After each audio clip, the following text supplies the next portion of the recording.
You like that? You like that? You like that? You like that? You like that? You like that? You like that? You like that? You like that? You like that? You like that? You like that? You like that? You like that? You like that? You like that? You like that? You like that? What's going on? It's Coach Williams, and I'm back for another breakdown. So today, we're going to talk about a play that I was watching during the end of the season. It's the last week of the season, and I remember people going to work on Twitter on Matt Judon and saying, man, he doesn't know how to set an edge. You know, he totally ruined this play. The Dolphins end up getting a huge explosive play on him because he doesn't know what he's doing out there. Well, if you know anything about defensive back play, I don't think that this big explosive run was his fault. So we're going to see it from the all 22. We're going to see it from this wide angle. Then we're going to see it from the tight. Then we're going to step onto the field into the perspective of the players in VR so that we can get a better sense of what these players should have been doing. So to kick things off, the Dolphins are out here and they're in 12 personnel. These are two tight ends right here. You got one running back in the backfield. So film got cut off, but as you can see, J.C. Jackson is going across the field with this receiver. It was a 3-by-1 formation. This is a tell that this is man-to-man coverage, all right? So Phillips is going to be man out here on this tight end, and then McCourty is going to be creeping down and man on this tight end.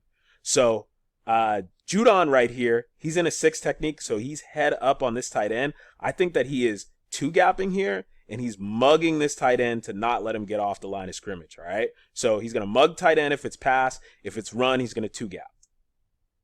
So as we can see here when the play starts, all right, the center blocks away from where the run is going to hit, and the run is going to the tight end. That makes me think that this is duo here, all right? And so as you can see, right, Judon is not setting the edge here. He's got his head inside. I think it's because he's trying to control the blocker. But Phillips, right, Phillips is going across the field. Now, I said it's man-to-man coverage. Well, I think when these two receivers are tight like this, you should banjo this, okay? It should be a banjo call, and what banjo means is that Phillips will take the first guy to the outside, and then McCourty will take the first guy to the inside. Because if it's a pass play, you're going to be out-leveraged if these two switch, and then also if it's a run play, and this guy is coming down to crack, if you're trying to go across the field with him, that leaves a gap right here, right? He should be doing what we call crack, replace. He should be replacing off the guy that's cracking and then getting right here on the edge so that there's no daylight. Well, if he jumps inside like he does, right? Now look at all this. Look at the edge of the defense. It's wide open. And Judon, to his credit, almost gets hands-on and tackles this guy. He's supposed to be controlling this blocker. Almost makes the tackle, so I would not give him a hard time on this play, all right? So let's see it again from the tight. All right, so again, right, center, he's blocking backside. Tight ends are over here. Run hits this way, so duo, right? Bentley steps up, right? There's nowhere for him to run inside. They've got everything covered. But now, as we can see, Phillips is going way too far across. You want to come right off of this dude's backside, right? You want to make sure that you go right off his ass and hold this gap, hold this area right here. There's no one out there. Judon almost makes a heroic play here, and it turns into an explosive. So now we're going to jump into VR and see exactly how it's supposed to look. So I'll see you in a second. All right, so what's going on? We're here in VR. Let's get started breaking this down. So the first thing I want you to notice is the first thing I said in the video. It was that J.C. Jackson was out here on this receiver, and then they motioned him across, all right? So we're going to motion them here, right? But before we do that, you can notice, right? Look at where the edge of the defense is. It's at the top of the numbers. When we motion these guys across, what happens? The edge of the defense shortens, okay? So now the edge of the defense is closer to the hash, right? So it's a shorter edge, right?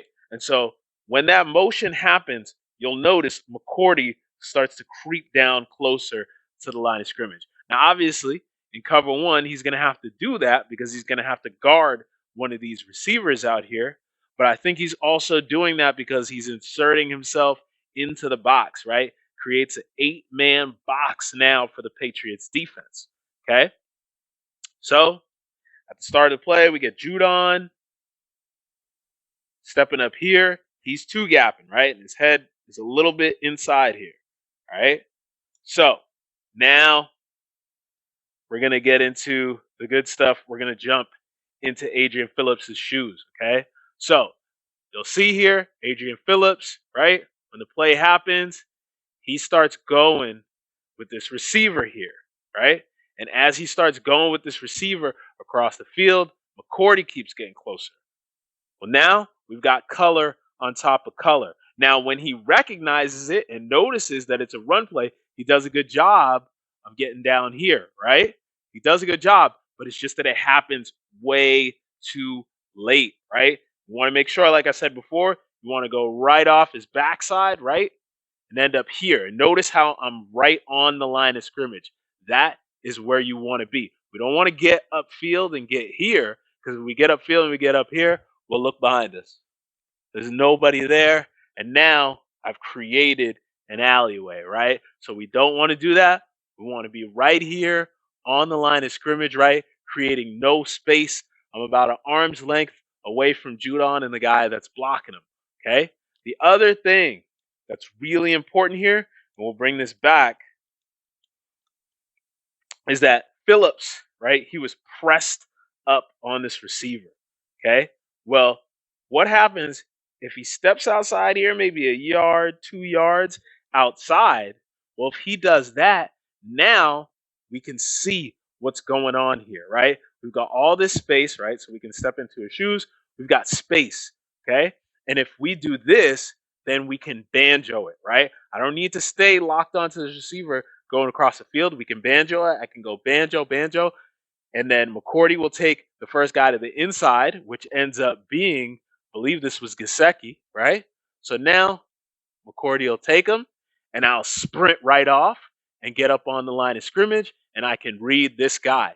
If he continues to block here, well, now I know it's a run play, and I'm out here setting the edge, right? So when you give yourself a little bit of space like this, it allows you to read the play out, right? So I'm not in the Patriots meeting room. I don't know if they would banjo this, but to me, if I saw that in man-to-man coverage, I would want my guys to do that. I'd want them to banjo it. I wouldn't want them to stay locked onto the receiver, because all kinds of picks can happen.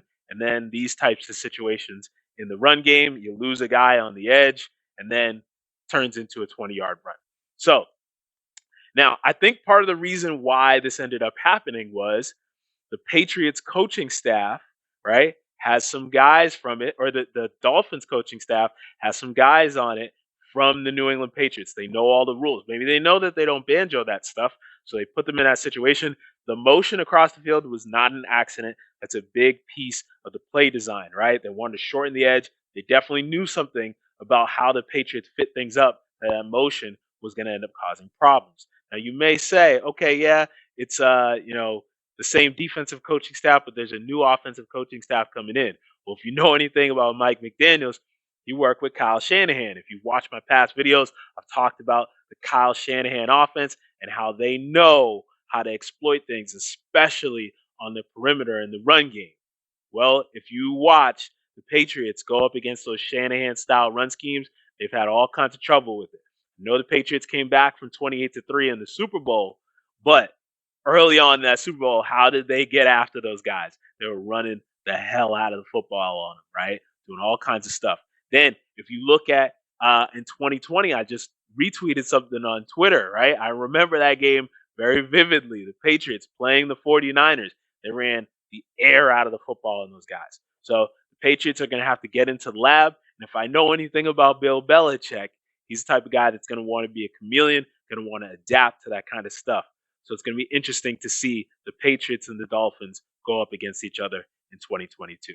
So that's it for this video. And I will have more breakdowns and more videos of all 22 film and VR videos for you guys. So as always, you know what it is. It's Coach Williams, Ball Hawks. We fly.